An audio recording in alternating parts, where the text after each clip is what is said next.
देवेंद्र फडणवीस हे मुख्यमंत्री होते, त्यांना उपमुख्यमंत्री व्हावं लागलं, ते नाराज होते. आता एकनाथ शिंदे मुख्यमंत्री होते, त्यांना पुन्हा उपमुख्यमंत्री व्हावं लागलं, ते नाराजच असणार. अच्छा, म्हणजे या सगळ्यांच्या नाराजीमध्ये 6.5 मार्क कुठे गेले हे कळलं नाही असं तुमचं साधारण विवेचन दिसतंय. तर नाराजीचा हा जो मुद्दा आहे तर तो आम्हाला भास्कर जाधवांच्या बाबतीत सुद्धा वारंवार समोर येताना दिसतो आणि तुम्हाला वारंवार हे का सांगावं लागतं की मी नाराज नाहीये? असं आहे की मी माझ्या संपूर्ण राजकीय जीवनामध्ये कुठल्याही कामाकरता, कुठल्याही गोष्टीकरता, कुठल्याही मागणीकरता, कुठल्याही अपेक्षेकरता नाराजी व्यक्त मी केलेली नाही. राजकारणामध्ये जे 2 दोष असायला नकोत ते 2 दोष माझ्यामध्ये आहेत. एक, राजकारणामध्ये तुम्हाला कमालीचं खोटं बोलता आलं पाहिजे. बरं, मी प्राण गेला तरी खोटं बोलत नाही.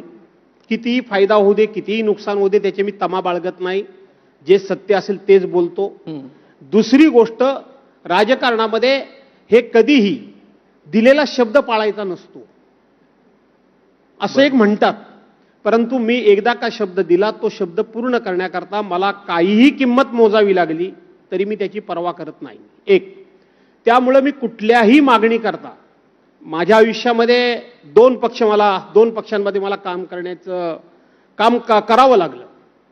एक, पहिली म्हणजे हिंदू हृदय सम्राट शिवसेना प्रमुख मान्य बाळासाहेब ठाकरे यांच्या नेतृत्वाखाली शिवसेना आणि नंतर आदरणीय पवार साहेबांच्या पक्षामध्ये राष्ट्रवादीमध्ये.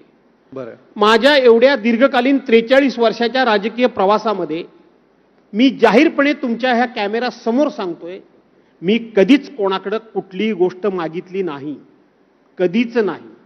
माझी योग्यता असेल तर पक्षप्रमुखांनी त्याचा विचार करावा, माझी योग्यता नसेल तर मला माझ्या नशिबात नाही म्हणून ते मला मिळालं नाही असं मी म्हणतो आणि माझी मी वाटचाल सुरू करतो.